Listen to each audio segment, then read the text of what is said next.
I just finished degreasing this 1600cc late 70s Volkswagen air-cooled engine.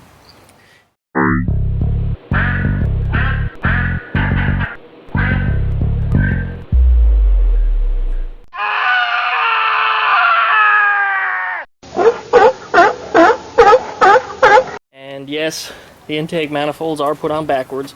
This is the best way to stop the degreaser and water from getting in the intake manifold or into the heads, is to seal it up pretty well, and this does a real good job. You can put a rubber band on it very easily, whereas you can't do that quite the same with the intake ports down below.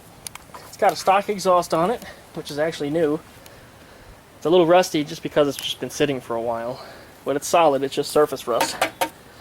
All the heater channels, heater boxes I should say, are in excellent condition. Again, they're a little rusty just from sitting. They're not even greasy or nasty. These things were somewhat new when the previous owner put them on her engine. So they'll look to be pretty good. I give this engine a good sandblasting and go from there. It ought to look like it's brand new. Otherwise, it runs good as is. It just needs to be reassembled and then bolted into the 73 bug that you know I'm rebuilding.